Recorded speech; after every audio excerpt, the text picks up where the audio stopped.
This is the story of Joshua by Joyce Davidson. A little girl named Alice had some favorite things to do. She liked to read, to sing, to dance, and play on her kazoo. One day she took a storybook and read a Bible story about a man named Joshua and how God gave him glory. As Alice read, the airmail bird circled overhead. He dropped a note right by her feet, and this is what it said. Reading is the magic key to take you where you want to be. This Bible story book she read became a giant screen. Alice walked through it to Bibleland and came upon this scene.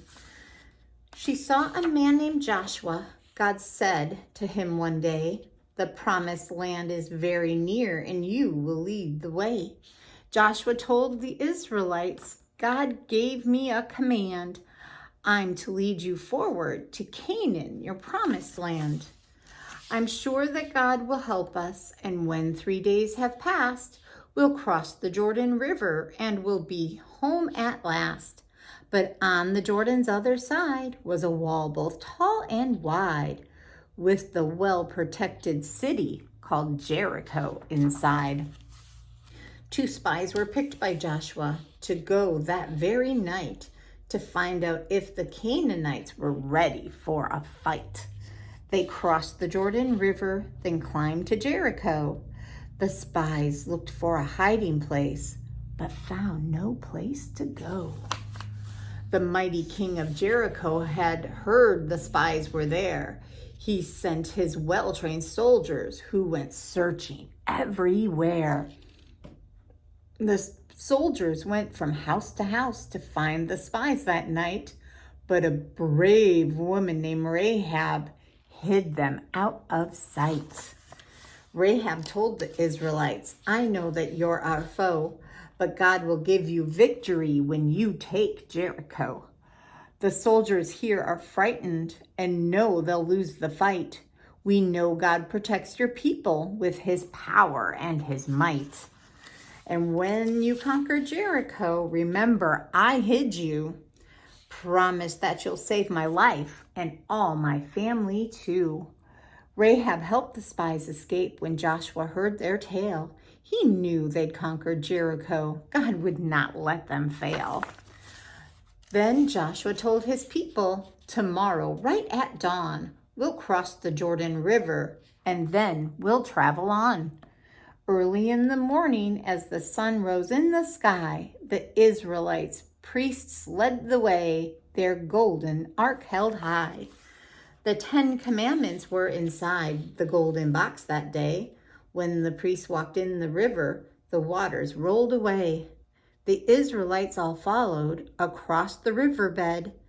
They were on their way to Canaan and to Jericho ahead. As they approached the giant wall, the entrance to their land, Joshua saw an angel with a sword held in his hand. "I'm the captain of God's army. I am under his command. Listen, and God will tell you how to win the promised land." Later, Joshua gathered every woman, every man, every single Israelite, and told them of God's plan.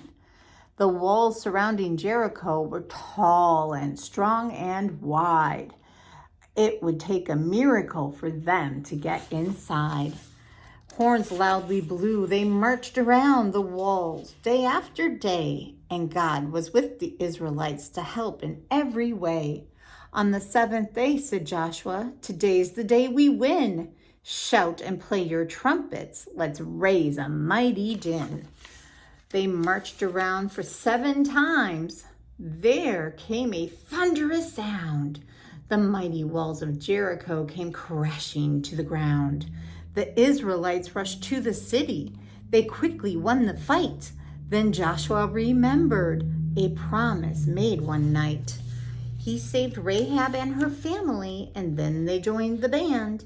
And just as God had told them, they had their promised land.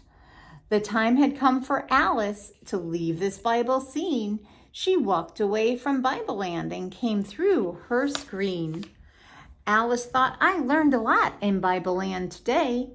God gave Joshua the faith to take a mighty stand. And God is with each one of us who follows in his way. He'll guide us and he'll lead us and he'll bless us day by day.